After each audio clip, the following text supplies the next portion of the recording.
महाराष्ट्र राज्य शासनाने मराठा आरक्षणासंदर्भात 26 जानेवारी रोजी काढलेल्या जी.आर. विरोधात हरकत घेत औंढा तालुका सकल ओबीसी जनमोर्चाच्या वतीने दिनांक 29 जानेवारी रोजी औंढा तहसील कार्यालय या ठिकाणी नायब तहसीलदार वैजनाथ भालेराव यांच्या मार्फत सामाजिक न्याय आणि विशेष सहाय्यक विभाग यांना निवेदन देण्यात आले। महाराष्ट्र शासनाने मराठा समाजाला आरक्षणाअंतर्गत सगळे सोयरे या धर्तीवर मराठा समाजाला कुणबी प्रमाणपत्र देण्याचे जी.आर. नुसार आश्वासित केले आहे। त्यामुळे सकल मूळ ओबीसीवर अन्याय होणार आहे। त्याचबरोबर शिंदे समिती ही घटनात्मक नसताना देखील शिंदे समितीच्या शिफारशीनुसार कुणबी प्रमाणपत्र देणे हे घटनाबाह्य असल्याचे निवेदनात नमूद करण्यात आले आहे। यावेळी ओबीसीचे ज्येष्ठ नेते प्राध्यापक डॉक्टर साहेबराव देवकाते, लक्ष्मणराव कुटे, रमेशराव सानप, नंदकुमार पाटील, गणेशराव देशमुख, बालाजी क्षीरसागर, संदीप गोबाडे, राजू विधाटे, अजय राठोड, रवी पवार, विकी देशमुख, संदीप गोबाडे,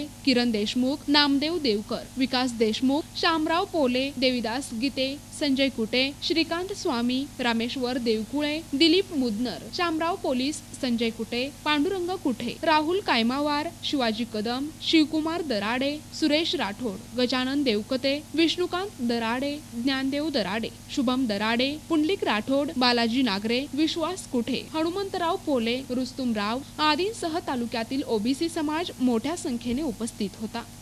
NTV न्यूज मराठी, हिंगोली।